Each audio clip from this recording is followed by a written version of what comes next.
அதான் அடுத்த தடவை சீக்கிரமாக 10 மணிக்கு வர மாதிரி 10:15 வர வந்தேன்.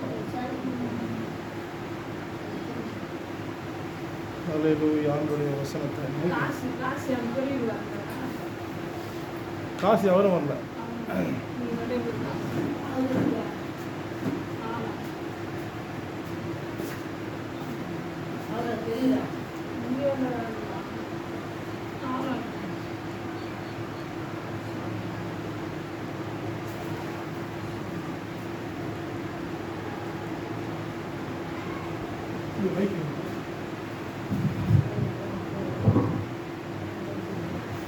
அன்புள்ள ஆண்டவரே, நன்றியோடு ஸ்தோத்திரிக்கிற அந்த காலை வேளை கூட அப்பா ஒரு சிலராய் கூடியிருக்கும் பொழுது எங்கே 2 பேர் 3 பேர் நாமத்தில் கூடியிருக்கிறார்களோ அங்கே அவர்கள் நடுவில் இருக்கிறேன் என்றீரே.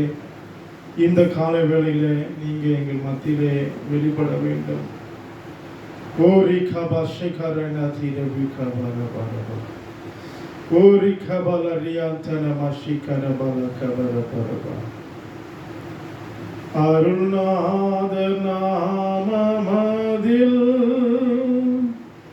ஒரு மனதாய் உருகி தொழுகின்ற நேரமெல்லாம்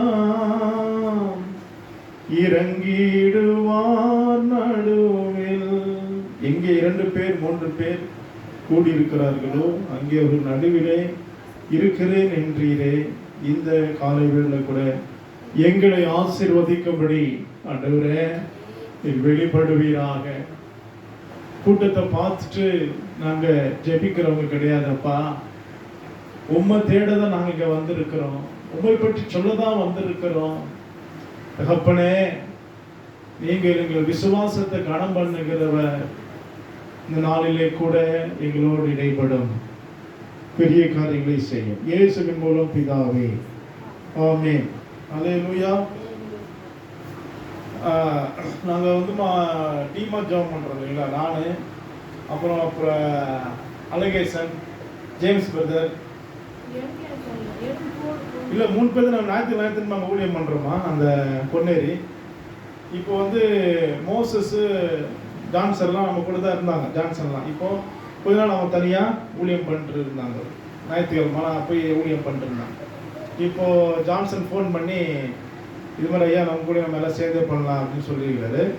அதனால் அடுத்த வாரத்துலேருந்து நாங்கள் மோசஸு ஜான்சன் எல்லாம் ஆலாட்டில் 1 வாரம் ஊழியம், அப்புறம் இங்கே சோமஞ்சேரி சுற்றி 1 வாரம் ஊழியம், இப்படி மாற்றி மாற்றி பண்ணலாம் அப்படின்னு சொல்லி நான் இட்டுன்னு வரேம்மா. அதனால் 1 வாரம் இங்கே நாங்கள் பண்ணுவோம் சாயங்காலமா. இன்னும் 4-5 பேர் அங்கே ஊழியம் பண்ணிவிட்டு இங்கே ஜாப் பண்ணிட்டு போயிடுவோம். ஏன்னா நம்ம சபை கட்ட பண்ணணும். அதனால் இங்கே இந்த சபையை மையமாக படித்து நான் சொன்னேன் அவர்கிட்ட, சரி பண்ணலாம் பிரதர். குமார் வரல, அவர் வருவார், டைம் இருந்தால் வருவார். அதனால் சபையை கட்டி எழுப்பணும். அல்லேலூயா. நம்ம ஊழியங்கள் வளரணும். இது ரொம்ப கடினமான பகுதியாக இருந்தாலும் ஏன் நம்மளை ஆண்டு அனுப்பியிருக்கிறார்? ஏனென்றால் நாம் தான் தாக்கு பிடிச்சி நிற்க முடியும். நிறைய பேர் இங்கே நிற்காம ஓடிட்டாங்க. நிறைய ஊழியக்காரர்கள் ஊழியத்தை நிற்க முடியாது ஓடிட்டாங்க. அது இந்த பகுதி நினைச்சா நிறைய பேர் வரமாட்டாங்க. ஆனால் கர்த்தருக்கு தெரியும் யாரை அனுப்புனா அவன் நினைச்ச ஊழியம் செய்வாங்க.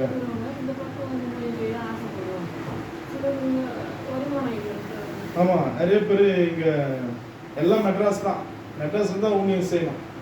திருவெற்றியூர், ராயபுரம், அது கூட இப்போ இன்னும் மேலே போய் அண்ணா நகர் இது மாதிரி பெரிய பெரிய இடத்துல நிறைய பேர் ஊழியம் செய்கிறோம். பொதுவாகவே எல்லாருமே வெளியெடுத்துன்னு வந்தவங்க தான். பெர்க்மான்ஸ் அவர் இடத்துல ஊழியம் செய்கிறார். அவர் சென்னையில் கிடையாது. டிஜிஎஸ் தினகரன், பெரிய பெரிய ஊழியக்காரெல்லாம் வெளியிருந்து வந்தவங்க தான். அப்போ ஏன் சொல்கிறேன்னா, நாம் ஆண்டோட சித்தத்தை செய்ய வந்திருக்கிறோம். அதெல்லாம் இப்போ நாங்கள் இது மாதிரி இந்த வாரத்தில் 1 நாள் இங்கே வாங்க, வாரத்தில் 1 நாள் அங்கே, அப்படியே நாங்கள் ஊழியம் செய்வோம். நீங்களும் கொஞ்சம் ஜெபம் பண்ணீங்க, இந்த ஊழியங்கள்லாம் பெருகணும். அல்லேலூயா. எனக்கு ஊழியம், ஆமாம், எனக்கு ஆண்டவர் நல்ல ஆசை வச்சு ஊழியத்தில் என்ன ஆமா அம்மா கூட வாங்க ஒரு நாள். ஆலாட்டுக்கு எப்போ வந்தீங்க? சர்ச்சுக்கு வந்தீங்க, ஜெபம் பண்ணும்போது வந்தீங்க. ஆமா ஆமா, அப்போ ஒரு தடவை அம்மா கூட வந்தீங்க. ஆமா, இப்போ அதுதான் நான் மையமா வச்சு பண்றோம்.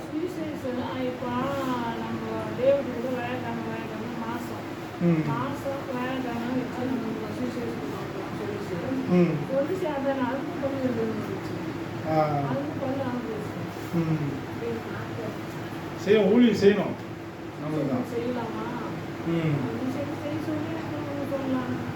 பண்ணலாம், எல்லாரும் சேர்ந்து பண்ணலாம். நம்ம சேர்ந்து தான் பண்ணணும், தனிமையாக செய்யக்கூடாது. நிறைய ஊழியங்கள் இருக்குது. எனக்கு ஊழியம் இன்னைக்கு கூட ஒரு இடத்துல கூப்பிட்டுருக்காங்க. நான் சாயங்காலமாக போயிட்டு அங்கே ஊழியம் பண்ணணும். 1ஆம் தேதி ப்ரேயரு நாங்கள் நல்லபடியாக நடந்துச்சு. அநேகர் வந்தார்கள். அநேகம் 16 பேர் தான் ஏதோ ஊழியம் பண்ணோம். நல்லா உற்சாகமாக இருந்துச்சு, எல்லோரும் சந்தோஷப்பட்டாங்க. அது மாதிரி எல்லா இடத்துலையும் ப்ரேயர் நடக்குது. ஆண்டவருக்கே மகிமை உண்டாவதாக. சரி, இப்போ நம்ம வந்து வசனங்களை கேட்கலாம்.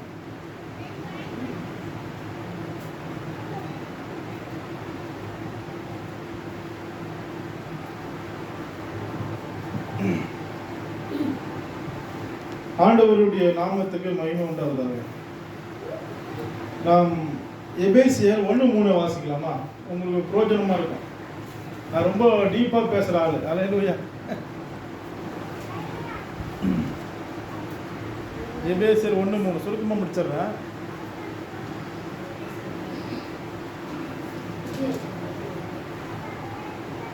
நம்முடைய கர்த்தராகிய இயேசு கிறிஸ்துவின் பிதாவாகிய தேவனுக்கு ஸ்தோத்திரம்.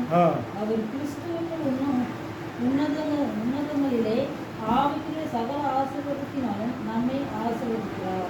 அவர் உன்னதங்களிலே சகல ஆசீர்வாதத்தினாலும் நம்மை ஆசீர்வதித்திருக்கிறார். இல்லையா? உன்னதங்களிலே இது ஏன் எடுக்கிறேன்னா, யூடியூப்ல போடுறேன் நான் எல்லா மெசேஜும். இது என்ன மட்டும்தான் காண்பிக்கும், யாரையும் காண்பிக்காது. என் தள்ள தெரியுதால ஃபுல்லா கரெக்டா இருக்கா? பார்த்துட்டா இருக்கா? ஓ, அப்படிங்க.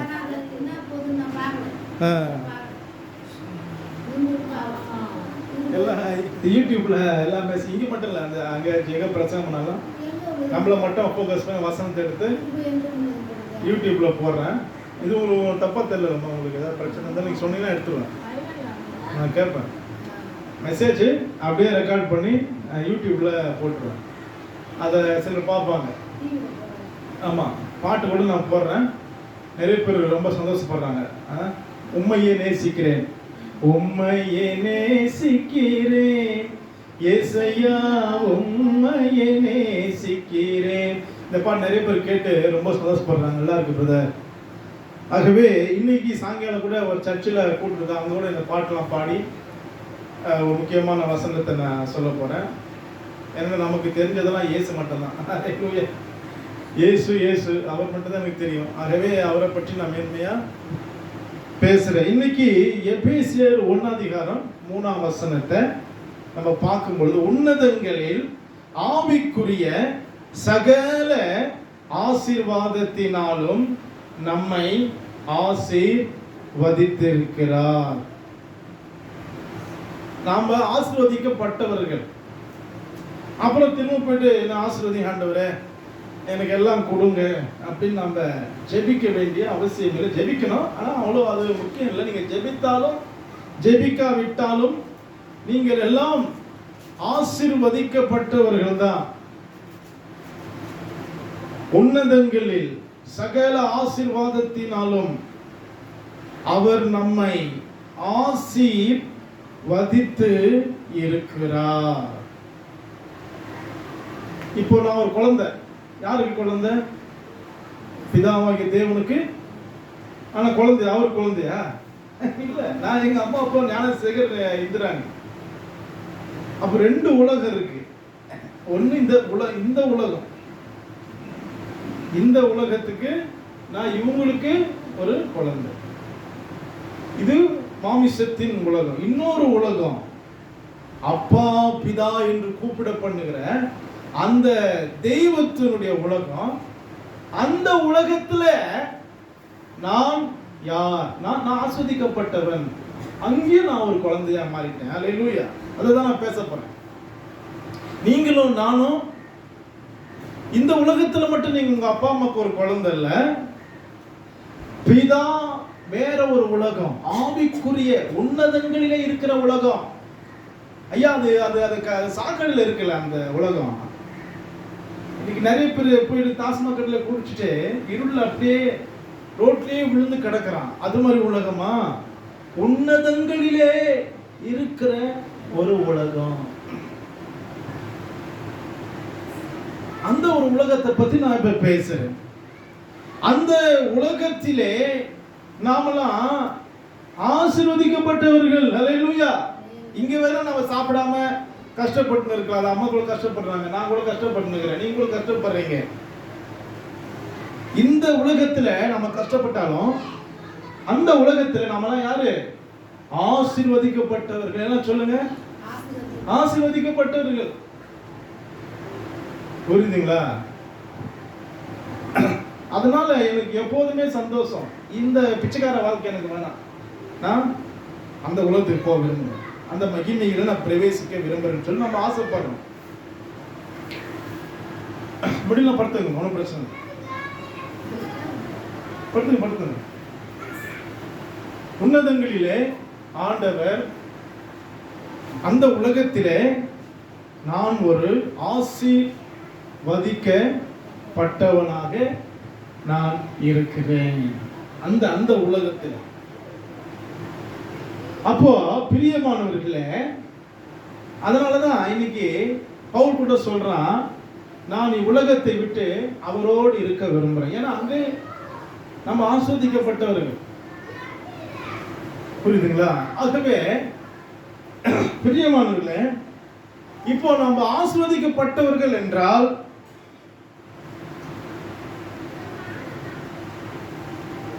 புரியுதுங்களா? நம்ம ஆஸ்வதிக்கப்பட்டவர்கள் ஆஸ்வதிக்கப்படாதவர்களா? இப்போ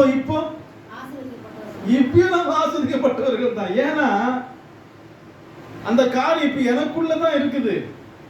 அது இப்ப இல்லைன்னா கூட எனக்குள்ள அது மறைவா இருக்கிறது. நான் என்னைக்குமே ஆஸ்வதிக்கப்பட்டவன் தான். அந்த உணர்வோடு நம்ம வாழ வேண்டும். அல்லேலூயா. அந்த உணர்வு எப்போதுமே எனக்கு இருக்கணும். நான் ஆஸ்வதிக்கப்பட்டவன் என்கிற உணர்வு எனக்கு எப்போதுமே இருக்க வேண்டும்.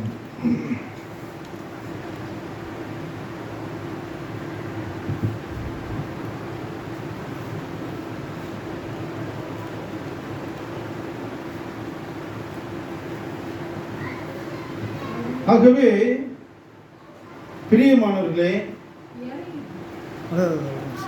ஒன்றும்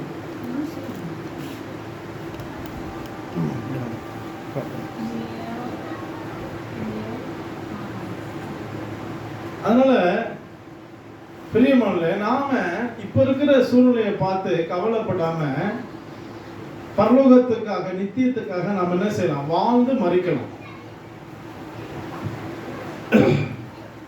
ஆக இந்த உன்னதமான ஆசீர்வாதம் உனக்கு எனக்கு உண்டு. உன்னதம் சொல்றீங்களே பிரதர், என்னது உன்னதம் என்றால்? உச்ச நிலை. எல்லாம் சொல்லுங்க, உச்ச நிலை. சந்தோஷத்துக்கு ஒரு உச்சமான நிலை தான் உன்னதம். அதுக்கு மேல ஒண்ணுமே கிடையாது. இப்ப எனக்குள்ள இருக்கிற சந்தோஷம் வேற, அப்போ இருக்கிற சந்தோஷம் வேற. அப்போ உன்னதமான ஒரு சூழ்நிலைக்கு போயிட்டுனா உச்ச சந்தோஷம் எனக்கு வரும். சமாதானம், இதெல்லாம் கேட்கறது எவ்வளவு ஆசையா இருக்கு. சமாதானத்தை நம்ம விரும்பணும். நிறைய பேர் சமாதானம் இல்லாம எப்படிதான் வாழ்றாங்களேன்னு தெரியல. எங்க வீட்டுக்கு எதிரில் ஒருத்தர் இருக்கிறார். காலங்காலத்தில் எழுந்து வேலைக்கு போவார், கஷ்டப்பட்டு உழைச்சி வீட்டுக்கு வருவார். வீட்டுக்கு வந்து 6 மணி 7 மணிக்கு வரும்போது சரக்கு கையில பிடிச்சிட்டு வந்துடுற அந்த சாராயத்தை வாங்கிட்டு வந்து வீட்டுக்கு முன்னாடியே அந்த திண்ணன்னு சொல்லுவோம்ல, திண்ணில் உட்காந்துட்டு பாட்டு போட்டுக்கிறாரு. அந்த பாட்டு அந்த சாதாரண ஃபோன், இவ்வளோதான் ஃபோனு, சவுண்டு அவ்வளோ பெருசாக வரும். அதை வந்து ஒரு 8 மணிக்கு ஆரம்பிக்கிறார். சத்தம் அப்படி கேட்குது. குடிச்சிட்டாங்க. ஒய்ஃப் வேறு திட்டுனுங்கிறார். ஒய்ஃப் வேறு திட்டு வாங்கினே இருக்கிறாங்க. நடுவில் அவங்க பையனை வேறு திட்டுறது. எல்லாரையும் அவங்க வீட்டில் எல்லாரையும் திட்டி திட்டி அவங்களும் திட்டுவாங்க. இது 4 ஹவர் எப்படி இருக்குன்னு நினச்சி பாருங்க. ஒய்ஃபை நிம்மதியாக வேலை செய்ய விட மாட்டார், பையனை நிம்மதியாக இருக்க விட மாட்டார், இவரும் நிம்மதியாக இல்லாமல் அந்த பாட்டை போட்டுக்கிட்டு சரக்கு போட்டு அப்படியே இருக்கிறாரு. எப்படி இருக்கும் பாருங்க.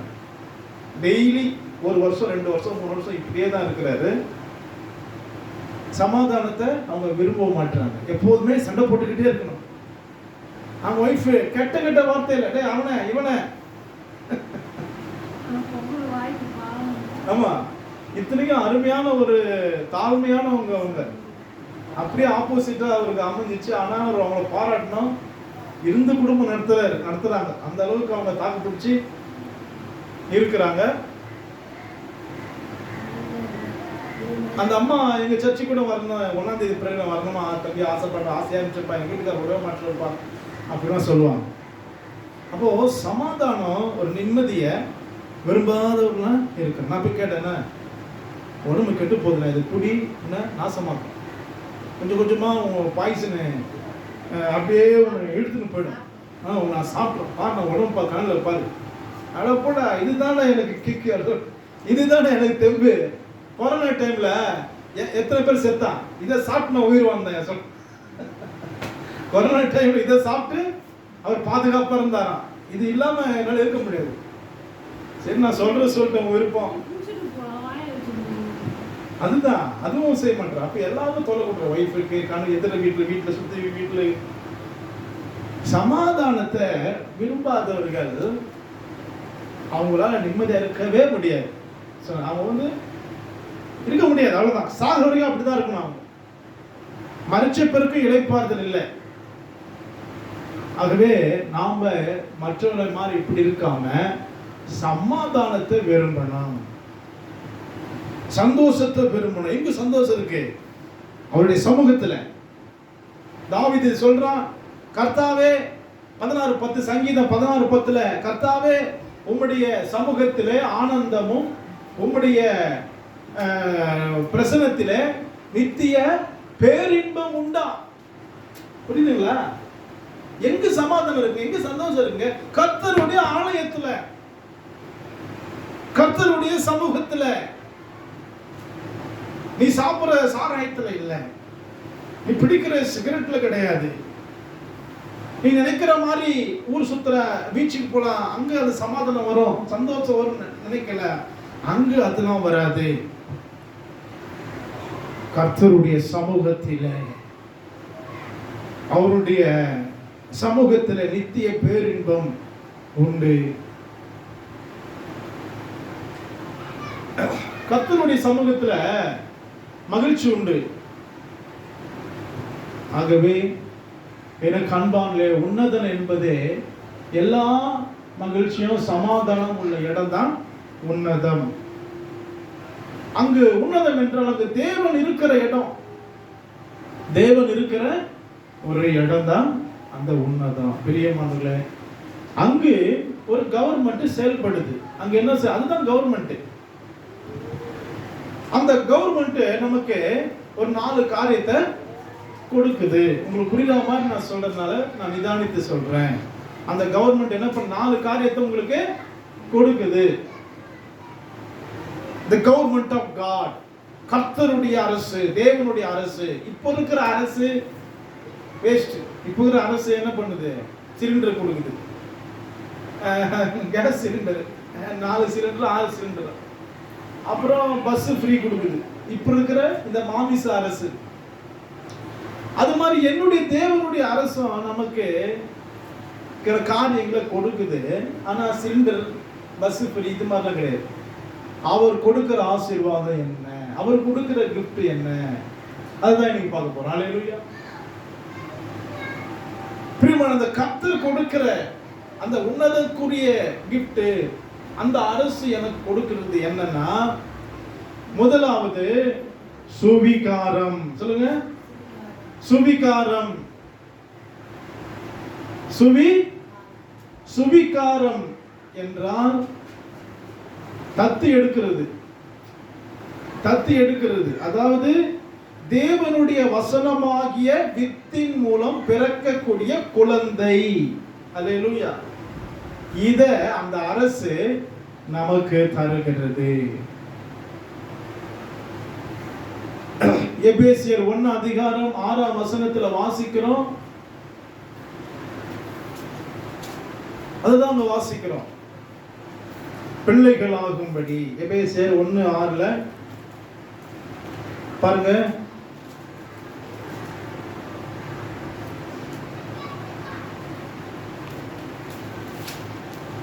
எபேசியர் 1:6 தம்முடைய தயவுள்ள சித்தத்தின்படியே நம்ம இயேசு கிறிஸ்து மூலமாய் தமக்கு சுவிகார புத்திரராகும்படி முன்குறித்திருக்கிறார். தம்முடைய தயவுள்ள சித்தத்தின்படியே நம்ம இயேசு கிறிஸ்து மூலமாய் தமக்கு சுவிகார புத்திரராகும்படி அவர் முன்குறித்திருக்கிறார். அப்போ இந்த தயவுள்ள சித்தத்தின்படியே இதுதான் முதல் ஆசீர்வாதம். அப்ப இப்ப இருக்கிற கவர்மெண்ட் கொடுக்கிறது இது மாதிரிலாம் அவங்க அது தத்தெடுக்க முடியுமா? குழந்தையாக தன்னுடைய பிள்ளையாக விஜய் செய்ய முடியுமா? செய்ய முடியாது. ஆனா இந்த அரசு நமக்கு அவருடைய பிள்ளையாக நம்மை மாற்றுகிறார், சுவிகாரமாக மாற்றுகிறார். அதாவது சொன்ன ரெண்டு உலகம், ஒரு உலகம் இந்த மாமிசம், இன்னொரு உலகம் ஆவிக்குரிய உலகம். அந்த ஆவிக்குரிய உலகத்துல அங்க ஆண்டவர் நம்மை பெற்று எடுக்கிறார். இப்ப எப்படி இந்த உலகத்துல மனுஷன் ஒரு பிள்ளையை பெற்று எடுக்கிறானோ அது மாதிரி ஆவிக்குரிய உலகத்துல கடவுள் பெற்று எடுக்கிறார். அல்லேலூயா. ரொம்ப அதிசயமா இருக்குல்ல இதெல்லாம் கேட்கும் போது. எப்படி பெற்று இருக்கிறது? வசனம் என்கிற வித்து. அல்லேலூயா. அம்மா சிஸ்டர் வந்திருக்காங்க.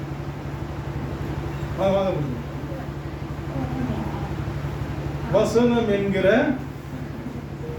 வித்து.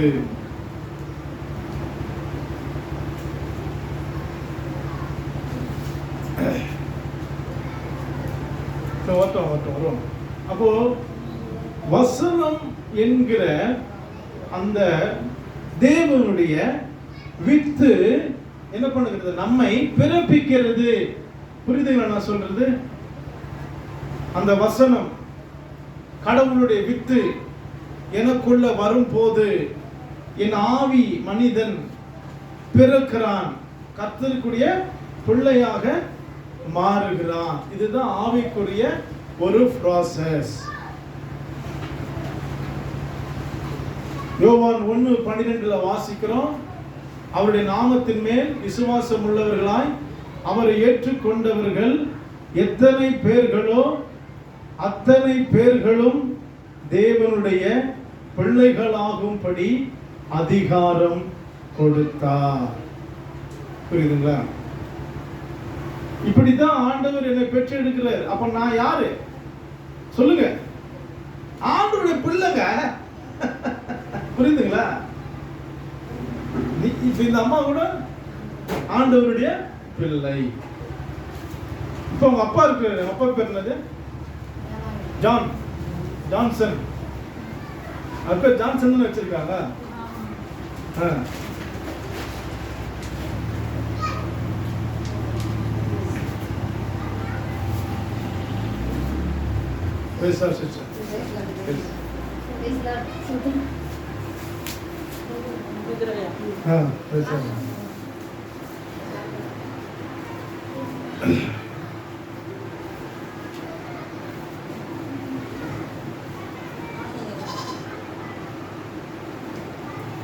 அப்போ மாமிசத்தின்படி அவருடைய அப்பா பேரு வேலாயுதம்.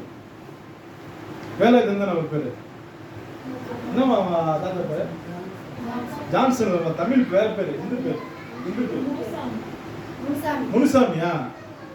முனுசாமி என்கிற ஜான்சன் எப்படி அவங்களை பெற்று எடுத்தார்கள், எப்படி அது உண்மையோ அது எப்படி உண்மை நீங்க நம்புறீங்களோ அதே போலதான் தேவாதி தேவன் தம்முடைய வித்தாகிய அந்த வசனத்தின் மூலம் என்னை பெற்று எடுத்ததும் உண்மை.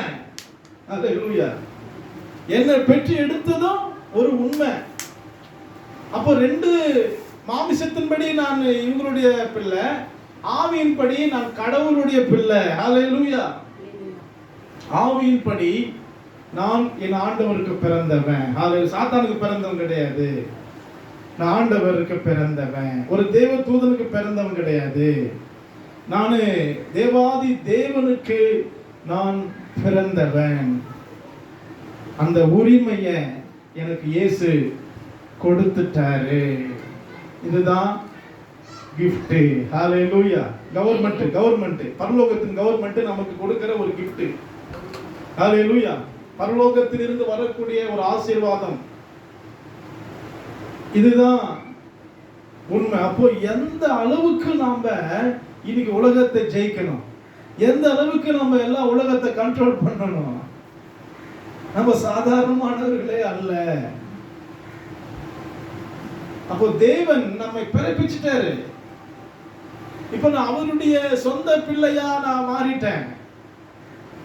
இதுதான் என் பரலோகத்தின் அரசு நமக்கு கொடுக்கிற ஒரு gift, ஒரு பரிசு. ஆகவே நீங்க அழலாமா, கண்ணீர் விட்டு கலங்கலாமா? நம்ம ராஜாவினுடைய பிள்ளைகள், நம்ம அந்த வீட்டுடைய பிள்ளைகள். இப்ப நீங்க ஏன் பயப்படுறீங்க, நீங்க ஏன் கலங்குறீங்க? எனக்கு ரொம்ப தைரியமா இருக்கு. ஏன்னா ஆண்டவர் நடத்துற பாதை மிக சந்தோஷமா இருக்கு. கர்த்தரோடு நடப்பதற்கு எனக்கு ஆண்டவர் கிருபை கொடுத்தார். ஆண்டவர் என் வழிகளை நடக்க கர்த்தர் எனக்கு கிருபை கொடுத்தார். என் வாழ்க்கை முடிஞ்சுன்னு நினைச்சேன். 2006ஓட லைஃப் லாங் கதம் முடிஞ்சிடுச்சு அப்படின்னு நினைச்சுதான் இருந்தேன். 10 தடவை சூசைட் ட்ரை பண்ணேன். தண்ணியில விழுறதுக்கு, ட்ரெயின்ல விழுந்து சாகுறதுக்கு. ஆனாலும் தேவன் போட்ட பிச்சையினால இப்போ அவரோடு நடக்கிறதுக்கு எனக்கு கர்த்தர் கிருபை கொடுத்திருக்கிறாரு. அவருடைய பிள்ளையா மாத்திட்டாரு. ஹalleluya. ஆகவே அந்த உணர்வு உங்களுக்கு இருக்க வேண்டும். புரியுதுங்களா? அந்த உணர்வு உங்களுக்கு இருக்கணும். நான் அவருடைய பிள்ளை. பைபிள் அப்படிதான் சொல்லுது. இயேசு கிறிஸ்து மூலமாய் இது உனக்கு கிடைத்திருக்கிறது. பழைய ஏற்பாட்டுல கூட இந்த ஆசீர்வாதம் கிடையாது. புரியுதுங்களா? ஆனா புதிய உடன்படிக்கையில கிறிஸ்துவின் ரத்தத்தின் மூலம் நம் ஒவ்வொருவரும் அவருடைய பிள்ளையாக மாறிவிட்டோம். இதுதான் ஆண்டவர் கொடுக்கிற ஒரு gift. ஆகவே நீங்க சோர்வெல்லாம் தூக்கி போட்டுட்டு சந்தோஷமா காரியத்தை இறங்கி நடப்பீங்க, செயல்படுங்க. அதனால தான் ஏசாயா 6:61 சொல்லுகிறது, எழும்பி பிரகாசி, உன் ஒளி வந்தது, கர்த்தருடைய மகிமை உன் மேல் உதித்தது. எழும்பி நீ தான் பிரகாசிக்க வேண்டும். ஒரு ஐயா ஜெபம் பண்றாரு. அட அவனை இவனை ஜெபத்திலேயே நேர்ல பார்த்துட்ட வேண்டியது தானே. உனக்கு அவன் மேல கோபம்னா ஜெபத்துல ஆண்டவர்கிட்ட போயிட்டு அவனை இவனை கெட்ட வார்த்தையில திட்டு அப்படி ஜெபிக்கிறார். எழும்பி பிரகாசிக்கிறதுக்கு மனசே இல்லை. நம்மை சரிப்படுத்திக் கொள்வதற்கு மனசே இல்லை. ஐயா, நமக்குள்ள இருக்கிற எல்லா காரியத்தையும் நம்ம சரி செய்ய வேண்டும். நம்மை சரி செய்தால்தான் கர்த்தர் நம்ம எடுத்து பயன்படுத்த முடியும். நான் தைரியமா சொல்றேன், ஆண்டவர் கூட இருக்கிறேன், பயப்பட மாட்டேங்க. மனுஷன் கிடையாது ஆண்டவர். இதுல மனம் மாறுவதற்கு அவர் மனுஷன் கிடையாது. ஏமாத்துறதுக்கு அவர் மனுஷன் கிடையாது. துரோகம் செய்யறதுக்கு அவர் மனுஷன் கிடையாது. என் ஆண்டவர் இருக்கிறவராகவே இருக்கிறவர். அவர் உண்மை உள்ளவராக இருக்கிறவர். அவர் என்னை ஏமாற்ற மாட்டார். நான் நம்புகிற நம்பிக்கை அவரால் எனக்கு நிச்சயமா வரும். ஹல்லேலூயா. அவரை தான் நான் ஏன் தைரியமா சொல்றேன்னா, என்னை கைவிட மாட்டார், என்னை விட்டு விலக மாட்டார்.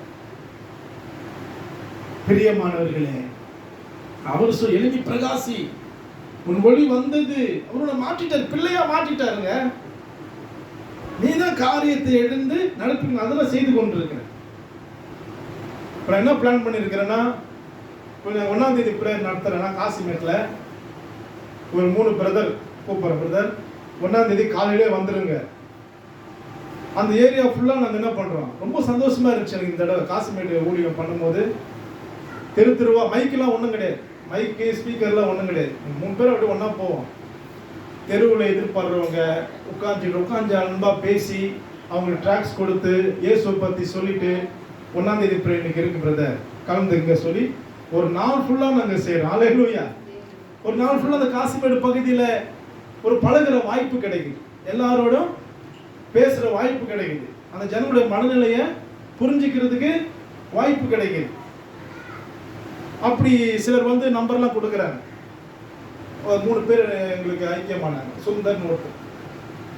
அப்போ அதை செஞ்சுட்டு அந்த ஊழியத்தை செய்யும் பொழுது மிக மகிழ்ச்சியாக இருக்கிறது. ஏன்னா ஆண்டவர் நம்ம செய்யும் போது அவர் என்ன செய்யறாரு, கிரியை நடப்பீங்க. நம்ம உட்காந்துட்டே இருந்தா நம்ம பல பிளான்களை வகுக்கணும். இங்கெல்லாம் பிரேயர் நடத்துறோமோ இது மாதிரி நம்ம பண்ணலான்னு ஒரு எண்ணம் வச்சு நாங்க அதை சொல்லியிருக்கணும். நம்ம அதை எழுத பிரகாசிக்கணும். ஆண்டவனை ஆசீர்வதிச்சிட்டாரு, உன்னதங்களிலே சகல ஆசீர்வாதத்தினால் உன்னை ஆசீர்வதிச்சிட்டு இருக்காரு. ஆகவே நான் கண்பான்களே, நீங்கள் அவருடைய சுவிகார புத்திரர் என்பதை ஒருபோதும் மறந்துடாதீங்க. இதுதான் உன்னதமான ஆசீர்வாதம். ஹல்லேலூயா. எங்க அப்பா கூட எனக்கு கொடுக்காத ஒரு ஆசீர்வாதம், உன்னதமான ஒரு ஆசீர்வாதம். தேவாதி தேவனுக்கு நான் மகனாக என்னை மாற்றுகிற ஒரு ஆசீர்வாதம். இதுதான் கிறிஸ்து மூலமாய் உனக்கு வருகிறது, இதை அறிந்து கொள். 2வது உன்னதமான ஆசீர்வாதம், அதே எபேசியர் 1:12 வாசிக்கிறோம். அங்க பாருங்க, 1:12 அங்க ஒரு வசனம். இந்த வசனத்தை ரெடி பண்ணல, இன்னைக்கு சாயங்காலம் ஒரு இடத்துல பேச அதை ரெடி பண்ணேன். சரி, இங்க ஒரு தெரிஞ்ச பிரசங்கத்தை நம்ம பேசிவிட்டு கடந்து செல்லலாம். தமது சித்தத்தின் ஆலோசனை குறிக்கத்தக்கதாக, தமது சித்தத்தின் ஆலோசனைக்கு தக்கதாக எல்லாவற்றையும் நடப்பிக்கிற அவருடைய தீர்மானத்தின்படியே நாங்கள் முன்குறிக்கப்பட்டு கிறிஸ்துவுக்குள் அவருடைய சுதந்திரமாகும்படி தெரிந்து கொள்ளப்பட்டிருக்கிறோம். 2வது, தேவனுடைய சொத்துக்கு நாம வாரிசா மாற போகிறோம். இதுதான் 2வது உன்னதமான ஆசீர்வாதம். எவ்வளவு சந்தோஷமா இருக்கு பாருங்க. தேவனுடைய சொத்துக்கு நாம சுதந்திரராய் மாற போகிறோம். இதுதான் 2வது உன்னதமான ஆசீர்வாதம். பிரியமானவர்களே, சுதந்திரம் சொத்து இன்னைக்கு எல்லாம் உலக சொத்துக்கு ஆசைப்பட்டு இருக்கிறாங்க. அதுக்காகவே ஓடி உழைச்சு உழைக்கிறார்கள்.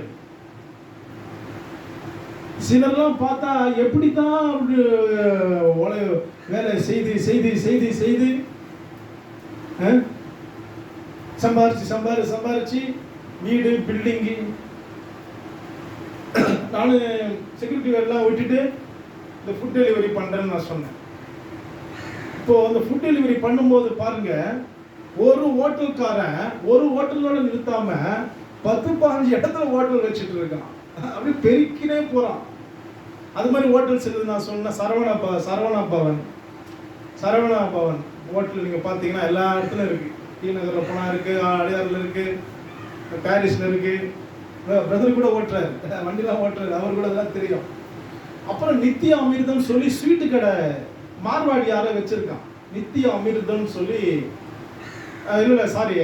மிட்டாய் ஸ்ரீ மிட்டாய்ன்னு சொல்லி ஒரு கடை எங்க பார்த்தாலும் அதுவும் இருக்கு. அப்புறம் A2B அடையார் ஆனந்த பவன், அதுவும் எல்லா இடத்துலையும் இருக்கு. நான் கேட்குறேன், எப்படி இவங்க இதெல்லாம் செய்கிறாங்க? நம்மளால அப்படி இருக்க முடியலையே, நம்மளால பணத்துக்காக ஓட முடியலையே, பணம் சம்பாரிச்சு ஒரு பிஸ்னஸ் ஆரம்பிக்க முடியலையே, ஆரம்பிச்சா கூட திரும்ப அதை பெருக்கிறதுக்கு நமக்கு ஐடியா தெரிய மாட்டேங்குது.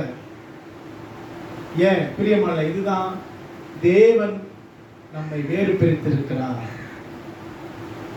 நமக்கு ஒரு சொத்து இருக்குது, பரம சொத்து. ஹல்லேலூயா. அது நமக்கு தேவன் கொடுக்கிற ஒரு ஆசீர்வாதம். இந்த சொத்து பரம சொத்து. இந்த சொத்துக்காக ஜனங்கள்லாம் கஷ்டப்படுறாங்க. வீடு நிலம் எல்லாம் வாங்கி, பிரியமான இதெல்லாம் ஒரு நாள் நம்மளை விட்டு போகணும்னு சொல்லி யாருக்கும் தெரியல. பரம சொத்து, தேவனுடைய சொத்து உங்களுக்கு உன்னதங்களிலே இருந்து வரப்போகிறது. இதுதான் உன்னதமான ஆசீர்வாதம். இப்போ இருக்கிற கவர்மெண்ட் உனக்கு கொடுக்குமா அந்த சொத்தெல்லாம்? ஏதோ சிலிண்டர் கொடுக்க, உங்களுக்கு 6 சிலிண்டர் வருஷத்துக்கு கொடுக்குறேன், இதுதான் அவங்க கொடுக்க முடியும். ஆனா அவங்களுடைய சொத்தையே கொடுக்க முடியுமா? இந்த அரசு கொடுக்காது, இந்த கவர்மெண்ட் கொடுக்காது. ஆனா என் கவர்மெண்ட், ஆண்டவருடைய கவர்மெண்ட் கொடுக்கும். பரம சொத்து. ஆமென். பரம சொத்து. இதுக்குதான் பவுல், பேதுரு, அவரை பின்பற்றினவர்கள் இதற்காக தான் ஆண்டுக்காக பாடுபட்டார்கள். புரியுதுங்களா? இப்ப நான் கூட ஏன் ஊழியம் பண்றேன்? இதுக்காக தான். அதாவது மெயினா நான் விரும்புவது என் ஆண்டவர் ஆகிய தேவனை மட்டும்தான் விரும்புறேன். அவரை தான் எனக்கு வேணும். ஆனா என்னுடைய ஆசை விருப்பம்லாம் நானும் அந்த சொத்துக்கு ஒரு பங்கா மாறணும். ஹல்லேலூயா. உங்களுக்கு விருப்பம் இல்லைங்களா பிரதர்? இருக்குல்ல. அதனாலதான் அவர் ஆல்ரவுண்டர் பிரதர். எல்லா இடத்துலயும் 360 டிகிரில ஊழியம் பண்றவர். ஏன் ஊழியம் பண்றாரு? அந்த பங்கு எனக்கு வேணும். உண்மையிலே உங்களை பாராட்டுறோம் பிரதர். உங்களுக்குள்ள எல்லாம் விசுவாசம் இருக்கு. கர்த்தர் உங்களை ஆசீர்வதிக்கலாம். அப்போ இந்த பரலோகத்தின் பங்கு எனக்கு வேணும் அப்படின்னு சொல்லிட்டு தான் அவர் என்ன பண்றாரு? ரொம்ப தூரம் வர, அங்க ஜெபம் பண்றாரு, இங்க ஜெபம் பண்றாரு, ஊழியம் பண்றாரு. நான் கூட அதனால தான் எனக்கு ஒரு பங்கு வேணும். ஹல்லேலூயா.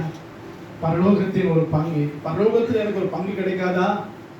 நிறைய வசனம் இருக்கு. எபிரேயர் 10ஆம் அதிகாரத்தில் 34ஆம் வசனத்துல நீங்க வாசிச்சீங்கன்னா அது கூட ஒரு காரியத்தை பவுல் எழுதுகிறார். அந்த காரியத்துக்காக அவங்க கொள்ளையிட கொடுத்தார்கள் என்று எழுதப்பட்டிருக்கிறது. எபிரேயர் 10:34 நீங்க பாத்தீங்கன்னா, நான் கட்டப்பட்டு இருக்கையில் நீங்கள் என்னை குறித்து பரிதபித்ததும் அன்றி பரலோகத்தில் அதிக மேன்மையும் நிலையுள்ளதுமான சுதந்திரம் உங்களுக்கு உண்டென்று அறிந்து உங்கள் ஆஸ்திகளையும் சந்தோஷமாய் கொள்ளையிட கொடுத்தீர்கள். சந்தோஷமாய் கொள்ளையிட கொடுத்து இவர்கள் அதற்காக எல்லாவற்றையும் கொடுத்தார்கள். பரலோகத்திலே ஒரு சுதந்திரம் இருக்கிறது என்பதை அறிந்து அவர்கள் எல்லாவற்றையும் கொள்ளையிட கொடுத்தார்கள். பிரியமானவர்களே, நிந்தைகளாலும் உபத்திரவங்களாலும் வேடிக்கையாக்கப்பட்டதும் அல்லாமல் துன்பம், துயரம் ஏன் நம்ம சகிக்கிறோம்? இந்த ஒரு சுதந்திரத்துக்காகத்தானே, இந்த மேன்மையுள்ள ஒரு சொத்து நமக்கு வரப்போகிறது என்பதற்காகத்தானே. பிரியமானவர்களே, இது கடவுள் நமக்கு ஏற்படுத்தியிருக்கிற ஒரு சுதந்திரம், ஒரு ஆசீர்வாதம், உன்னதமான ஆசீர்வாதம். இதை விரும்புங்க, இதை விரும்புங்க. எனக்கு கப்பல் நிறைய வேலை இருந்துச்சு. அந்த கப்பல் போற வாழ்க்கை கிடைச்சது. கேப்டன் ஆகிற வழி வாசல் திறக்கப்பட்டது. அது பின்னாடி நான் போயிருக்கலாம். எனக்கு இப்போதைக்கு ஒரு 10-15 லட்சம் சம்பாதிச்சிருக்கலாம். ஆனால் நான் ஏன் அதை வெறுத்தேன்? எனக்கு அது விருப்பம் இல்லை. எனக்கு விருப்பம் மேன்மையான ஒரு சுதந்திரம், கடவுளுடைய ஒரு ஆசீர்வாதம், அவருக்கு பிரியமா வாழணும். நினைச்சிருக்கு நிறைய சம்பாதிச்சு வரலான்னு பார்த்தா 34 வயசுல எல்லாத்தையும் விட்டு நான் வந்தேன். 34 வயசுல அதுவே நான் கஷ்டப்பட்ட ஆண்டவர். 34 வயசுல நான் வந்திருக்க தப்பு தான் ஆண்டவரே, நான் மன்னிச்சிடுங்க. 25 வயசுல நான் பண்ணிருக்கணும், ஆண்டவர் பின்னாடி ஓடியா இருந்திருக்கணும். 34 வயசுல நான் எல்லாவற்றையும் விட்டு ஆண்டு வரணும். அல்லேலூயா. ஆண்டுக்காக வருவது காரணம் மேன்மையான சுதந்திரம் உங்களுக்கும் எனக்கும் அது வைக்கப்பட்டிருக்கிறது. இதெல்லாம் நீங்க அறிஞ்சு கொள்ளணும். புரியுதுங்களா? நமக்கு அறிவு வேணுங்க. அறியாம தான் நம்மளை இப்படி தவறா நடத்துகிறது. மூன்றாவது ஆசீர்வாதம், பிரியமானவர்களே, உன்னதமான ஆசீர்வாதத்தை நீங்க பார்த்தீங்கன்னா எபேசியர்ல வாசிக்கிறோம். எபேசியர் 2ஆம் அதிகாரம் 4 இருந்து 7 வரைக்கும் நம்ம பார்க்கிறோம். அங்கு ஒரு காரியத்தை தேவனோ இரக்கத்தில் ஐஸ்வர்யம் உள்ளவராய் நம்மில் அன்பு கூர்ந்து தம்முடைய மிகுந்த அன்பினாலே அக்கிரமங்களில் மரித்தவர்களாய் இருந்த நம்மை கிறிஸ்துவுடனே கூட உயிர்ப்பித்தார். கிருபையினாலே ரட்சிக்கப்பட்டீர்கள். கிறிஸ்து இயேசுவுக்குள் அவர் நம்மிடத்தில் வைத்த தயவினாலே தம்முடைய கிருபையின் மகா மேன்மையான ஐஸ்வர்யத்தை வரும் காலங்களில் விளங்க செய்வதற்காக கிறிஸ்து இயேசுவுக்குள் நம்மை அவரோடு எழுப்பி உன்னதங்களில் அவரோடு கூட உட்காரவும் செய்தார். ஹல்லேலூயா. மூன்றாவது, உன்னதங்களிலே உட்காரும்படி செய்கிற ஒரு ஆசீர்வாதம். தம்முடைய மகிமையின் ஐஸ்வர்யத்தை விளங்க செய்வதற்காக. என் ஆண்டவர் பிச்சைக்காரன் கிடையாது. என் ஆண்டவர் அவர் வந்து ஐஸ்வர்ய சம்பன்னர். ஐஸ்வர்ய சம்பன்னர், அதை எல்லாரும் அறிஞ்சுக்கணும். அவர் எப்படிப்பட்டவர் என்பதை எல்லாரும் அறிஞ்சு கொள்ள வேண்டும். அதை எல்லா தூதர்களும் புரிந்து கொள்ள வேண்டும். பரலோகமே அவருடைய தயால குணத்தை அறிந்து கொள்ள வேண்டும் என்பதற்காக பிரியமானவர்களே, உன்னை போய் உன்னதங்களில் உட்கார வைக்கிறார். இதுதான் அவருடைய ஐஸ்வர்யம். இதெல்லாம் சாதாரணமானது அல்ல. கிருபையின் மகா மேன்மையான ஒரு ஐஸ்வர்யம். பிரியமானவர்களே, நாம எல்லாம் கிருபைக்காக ஜெபம் பண்ணணும். கிருபை, எவன் மேல கிருபையா இருக்க சித்தமா இருப்பேனோ அவன் மேல நான் கிருபையா இருப்பேன். எவன் மேல இரக்கமா இருக்க சித்தமா இருப்பேனோ அவன் மேல இரக்கமா இருப்பேன். ஆகவே என்னுடைய கிரியைகள் அல்ல, உம்முடைய கிருபை. அதுக்காக ஜெபம், ஆண்டவர் என் மேல கிருபையாயிரும், என் மேல இரக்கமாயிரும் அப்படின்னு ஜெபம் பண்ணும்போது தேவன் உங்க மேல கிருபையா இருந்து உங்களை அவர் நடத்துவார். அவருடைய கிருபையின் ஐஸ்வர்யத்தை வரும் காலங்களிலே விளங்க செய்வதற்காக என்ன பண்ணினாரா? கிறிஸ்து இயேசுக்கு நம்மை அவரோடு கூட எழுப்பி உன்னதங்களிலே அவரோடு கூட உட்கார வைத்தார். ஹல்லேலூயா. உம்மோடு இருப்பதுதான் என் உள்ளத்தின் வாஞ்சையா, உம் சித்தம் செய்வதுதான் இதயத்தின் ஏக்கமையா. அவரோடு கூட பாருங்க, அவரோடு கூட மரிக்கிறோம், அவரோடு கூட எழும்புறோம், அவரோடு கூட உன்னதங்களில உட்காருகிறோம்.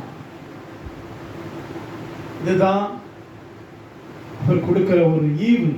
இந்த நாத்தம் பிடிச்சவனுக்கு, இந்த அழுக்கு பிடிச்சவனுக்கு எனக்கு பரிசுத்தத்துக்கும் தொடர்பே இல்லை. என்ன ஆண்டவர் இவ்விதமாக மாற்றி தம்மோடு கூட உட்கார வைக்கிறார். அதான் வெளிப்படுத்தல் 3:21 வாசிக்கிறோம். ஜெயம் கொண்டு நான் பிதாவின் சிங்காசனத்திலே உட்கார்ந்தது போல ஜெயம் கொள்ளுகிறவன் எவனோ அவனும் என்னோடு கூட என்னுடைய சிங்காசனத்துல உட்கார்ந்திருப்பான். அவரோடு கூட நாம் என்ன பண்ணுவோம்? சிங்காசனத்துல உட்கார்ந்திருப்போம். அதுக்கு தான் நம்ம வாசிக்கிறோம். யோவான் 17ல பிதா கிட்ட இயேசு ஜெபிக்கிறார். ஆண்டவரே, அவர்கள் எல்லாரும் நம்மில் ஒன்றாய் இருக்கும்படி என்னுடைய மகிமையை நான் அவர்களுக்கு தருகிறேன். அப்போ இயேசு வேற, நீங்க வேற அல்ல. இயேசு வேற, நான் வேற அல்ல. பிதா வேற அல்ல. எந்த அளவுக்கு தேவன் நம்மை உயர்த்துகிறார். இதுதாங்க அவருடைய மகிமையின் ஐஸ்வர்யம். இதுதான் நமக்கு ஆண்டு கொடுக்கக்கூடிய கிஃப்ட். இத புரிஞ்சவங்க ஊழியம் செய்யாம இருக்கவே மாட்டான். இத புரிஞ்சவன் ஜெபிக்காம இருக்கவே மாட்டான். இத புரிஞ்சவன் சபைக்கு லீவ் போடாம கரெக்டா வந்துருவான். இது நிறைய பேருக்கு தெரியல. அவரோடு கூட உன்னதங்களிலே உட்காருவது என்றால் அவரை போல மாறி, அல்லேலூயா, அவரை மாறி மாறி அப்புறம் உட்கார முடியும் அவரோடு கூட. அவருக்கு எனக்கு வித்தியாசம் இருந்தா இயேசு அப்படி ஜெபிக்கவே மாட்டார். இதா வேறு, இயேசு வேறு, ஆவியான் வேறு, நாம வேறு அப்படின்னு இல்லாம எல்லாம் ஒன்றாக போகிற ஒரு நாள் தான் அந்த எதிர்காலம். இந்த உன்னதங்களிலே ஆண்டவர் உங்களை உட்கார வைத்துட்டார்னா சகல அதிகாரம் வல்லமை எல்லாம் கீழே உங்களுக்கு வந்துவிடும், கீழே உங்களுக்கு வந்துடும். அதுதான் நாங்க எபேசியர் 1 அதிகாரத்துல பவுல் எழுதுகிறார் உன்னதங்களிலே இம்மைக்கு மறுமையும் கீழ்ப்பட்டு எல்லாம் நாமத்திற்கு மேலாகவே உயர்ந்திருக்கத்தக்கதாக. இதெல்லாம் நான் கற்பனை செய்ய முடியுமா? நமக்கு கீழே அதிகாரம் வரப்போகிறது, அல்லேலூயா. நமக்கு கீழே சட்டங்கள் வரப்போகிறது, நமக்கு கீழே ராஜாக்கள் வரப்போகிறார்கள். எந்த அளவுக்கு நம்மை ஆண்டவர் உயர்த்துகிறாரு உன்னதங்கள்ல, அது உச்ச நிலை. அதுக்கு மேல எதுவுமே கிடையாது. தேவன் தான். தேவனுக்கு அடுத்தபடியே நாம எல்லாம் அவரோடு கூட இருப்போம், தேவனோடு இருப்போம். அப்புறமா தான் எல்லாமே. எந்த மனிதர்கள், எந்த அதிகாரம், எந்த அரசாங்கம், எதோ எடுத்துங்க, எல்லாமே நமக்கு கீழே தான் வரும். நாம சொல்றது தான் அங்க நடக்கும். சட்டங்களை நாம் மாற்ற முடியும், சட்டங்கள் நம்மை பாதிக்காது. எல்லாம் நம்ம கீழ்ப்படிவாங்க. இன்னைக்கு நீங்க சொல்றது யாராவது கீழ்படுறாங்களா? சொல்லுங்க மாமா, நீங்க சொல்ற உங்க பிள்ளை கீழ்படுறாங்களா? கீழ்படுறதே இல்லை. உங்க பசங்க, உங்க வீட்டுக்காரா கீழ்படுறாரா? யாருமே கீழ்படிய மாட்டார். சபை போதுங்க இருக்காது, யாருக்கா விசுவாசம் கீழ்படலாம், அதுவும் இல்லை. அப்ப கீழ்ப்படிதல் என்பதே இல்லாம போயிடுச்சு. கவலைப்படாதீங்க, ஒரு நாள் உன்னதங்கள்ல நீங்க உட்கார்ந்த பிறகு எல்லாம் கீழ்ப்படிந்து தான் ஆக வேண்டும். அந்த அளவுக்கு தேவன் உங்களை உயர்த்துறாருன்னா அப்ப நீங்க சொல்றது எல்லாம் கீழ்ப்படிந்து தான் ஆகணும். எந்த உயர்வான ஒரு நிலைக்கு நம்ம போறோம் நினைச்சு பாருங்க. இதை குறித்த அறிவு நமக்கு வேண்டும். இதைதான் எபேசியருக்கு பவுல் எழுதுகிறார். உன்னதங்களிலே அவரோடு கூட உட்காரும்படி செய்தார். கிருபையினாலே விசுவாசத்தை கொண்டு ரட்சிக்கப்பட்டீர்கள். இதான் 3வது உன்னதமான ஆசீர்வாதம். கேட்கும் போது எவ்வளவு ஆசையா இருக்கு. ஆனா வீட்டுக்கு போன உடனே கவலைகள் வந்து மனசு நோகடிச்சு அடப்பட பயப்படாது, இதெல்லாம் தேவையில்லடா அப்படி என்ன வருதா இல்லைங்களா? அல்லேலூயா, வருது. என்ன பண்றது? உலகத்துல உங்களுக்கு உபத்திரம் உண்டு நான் சொல்லியிருக்கிறாரு. ஜெயம் கொண்டு நான் பிதாவின் சிங்காசனத்தில் உட்கார்ந்து நீங்களும் ஜெயம் கொள்ளணும்னு சொல்லியிருக்கிறாரு.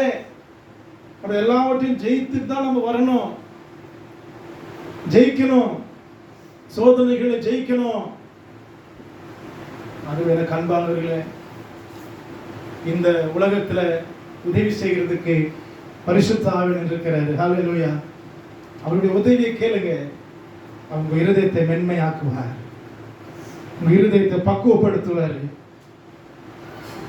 நேற்று ஒரு சம்பவம் நடந்தது. நீ தப்பா நினைச்சிக்க மாட்டீங்களா? டைம் ஆயிடுச்சா? டைம் ஆகுது, 12க்குள்ள முடிக்கும். 12 போதா? நேற்று ஒரு சம்பவம் நடந்துச்சு. பைக் எடுத்துட்டு நான் என்னைக்குமே ஹெல்மெட் போடாமல் போக மாட்டேன். வாங்க அன்னைக்குன்னு பார்த்து மெயின் ரோட்டில் போட்டு ஹெல்மெட் போட்டுக்கலாம் அப்படின்னு சொல்லி வீட்டிலேருந்து கிளம்புறேங்க. சரி, இப்போ ஹெல்மெட் போட தேவையில்ல, மெயின் ரோட் டேர்ன் ஆகும்போது நம்ம போட்டுக்கலாம்னு சொல்லிட்டு மனசில் நினச்சிக்கிட்டு அப்படியே திரும்புறவங்க கரெக்டாக 12 போலீஸ் நிற்கிறாங்க. எங்கெங்க நின்று பிடிக்கிறாங்க ஒரு விவசாயம் இல்லாமல் போயிடுச்சு. போலீஸ்காரங்க இப்போ 12 நின்று பிடிக்கிறாங்க ஹெல்மெட் போடாதவங்கள. நான் திடீர்னு பார்த்தா 2 பேர் நிற்கிறானுங்க. நில்ல சார், திடீர்னு எதிரில் வந்துட்டு சார் இங்கே தான் நான் போடலான்னு வந்தேன் சார், கரெக்டாக நீங்கள் நிற்கிறீங்க சார், அதெல்லாம் சொல்லக்கூடாது, டாக்குமெண்ட் எடு அப்படின்னு சொல்லி கேஸே போட்டான். 500 ரூபா நீ நல்ல ஆளாக சொல்ல 1000 ரூபாய் உங்களுக்கு ஃபைன் போடணும். ஏதோ நீ அப்படி இப்படின்னு தெரியாமல் சொன்னதுனால அவங்க 500 ரூபா போடுறேன்.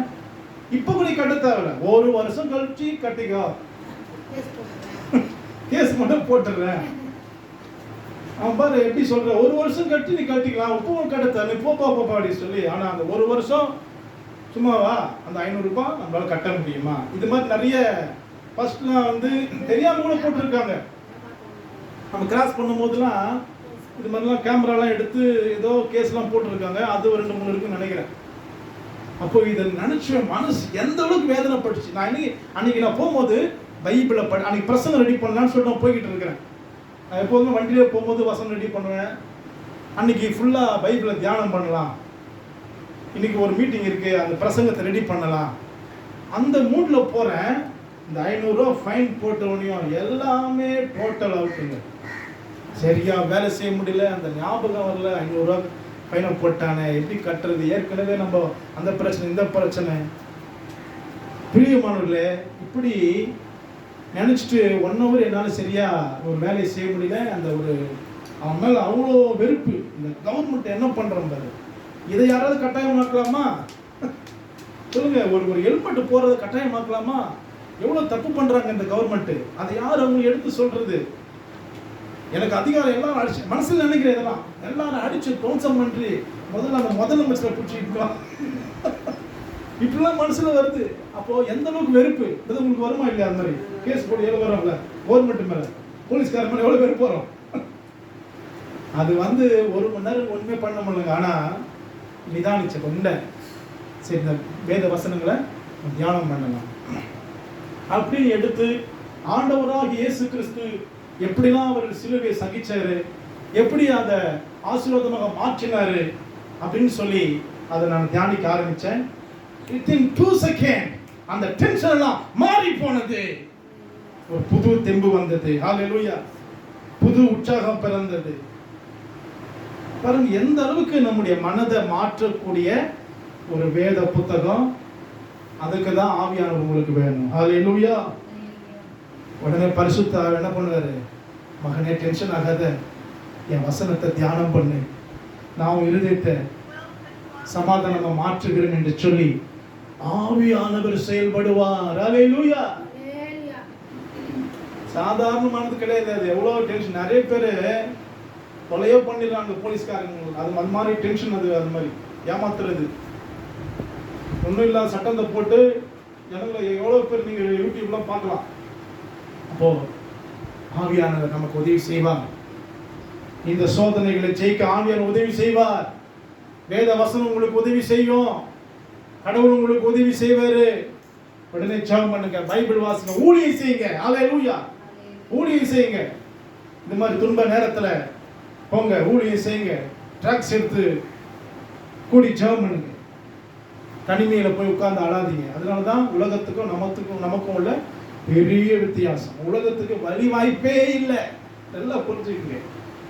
ஒரு உலகத்தை அன்னைக்கு என்ன பண்ணியிருப்பான், டேரக்டா போய் டாஸ்மாக் கடைக்கு போயிருப்பான், குடிச்சிட்டு அசிங்கமா திட்டி வெளியே அந்த போலீஸ்காரனை அப்படி அவன் சரி பண்ணுறது முயற்சி பண்ணுவான். ஆனா சமாதானத்தை இழந்து அவன் நிம்மதி இழந்து சில சூசைட்லாம் பண்ணிக்கிறான். தெரியுமா உங்களுக்கு? ஏன்? கடன் பிரச்சனை, அவமானம் தாங்க முடியல, சூசைட் பண்ணிக்கிறாங்க. அதனாலதான் நான் சொல்றேன், ஆவியான கடவுளுடைய உதவி என்னைக்குமே நாடு நில்லுங்க. நம்மளால ஜெயிக்க முடியாது இந்த உலகத்தோடு. கர்த்தரோடு தைரியமா நீங்க ஜெயிக்கலாம். உன்னதத்துக்குரிய ஆசீர்வாதம் தான். 4வது கடைசியாக சொல்ல முடிக்கிறேன். 4வது நீங்க எபேசியர் 2:18-22 வரைக்கும் வாசிச்சீங்கன்னா அங்கு தேவனுடைய குடும்பத்துல ஒரு அங்கத்தினரா மாறக்கூடிய ஒரு ஆசீர்வாதம். கடைசியில் நான் முடிக்கிறேன். அவ்வளவுதான். பிரியமான அம்மா, நீங்க கடைசியாக கடவுளுடைய குடும்பத்துல ஒரு மெம்பரா மாற போறீங்க. ஹல்லேலூயா. இது 4வது உன்னதமான ஆசீர்வாதம். எவ்வளவு பெரிய ஆசை. கடவுளுடைய சொந்த குடும்பத்துல. யார் அந்த சொந்த குடும்பத்துல? பிதா இருக்க, குமாரன், பரிசுத்த ஆவியாகிய அந்த குடும்பத்துல நீங்களும் 4வதாக சேர போறீங்க. ஹல்லேலூயா. அந்த ஒரு குடும்பம் அங்க தேவ தூதர்கள் இருப்பார்கள். அங்க ஒரு அரசாங்கம் இருக்கிறது. அங்கு பரிசுத்தவான்கள் இருப்பார்கள். இந்த குடும்பத்துல நீங்களும் ஒரு அங்கத்தினர்களாக மாற போறீங்க. எபிரேயர் 12 அதிகாரத்துல இத பவுல் இன்னும் தெளிவாக எழுதுகிறார். நீங்க எங்க வந்து சேர்ந்தீங்க? சர்வ சங்கமாகிய சபை, நீதிமானாகிய ஆபேல் ரத்தம் பேசினதை பார்க்கலாம் அதிக நன்மையான பேசுகிற ரத்தத்திற்கு வந்து சேர்ந்தீர்கள். பாருங்க, இந்த உலகத்துல நமக்கு எவ்வளவு போராட்டம், ஒரு நிம்மதி இல்லாத சூழ்நிலை. இந்த குடும்பத்துல நம்ம சேர போறோம். எத்தனை சமாதானம் காத்திருக்கிறது, எத்தனை நிம்மதி காத்திருக்கிறது. இன்னைக்கு தப்பா நினைச்சுக்க, யாரும் தப்பா நினைச்சுக்காதீங்க. இன்னைக்கு உலகத்தானால ஒரு ஃப்ரெண்ட்ஸ் இன்னொரு ஃப்ரெண்ட்ஸோட சேர்ந்து பழக முடியாது, தன்னுடைய அன்பை வெளிப்படுத்த முடியாது. ஏன்?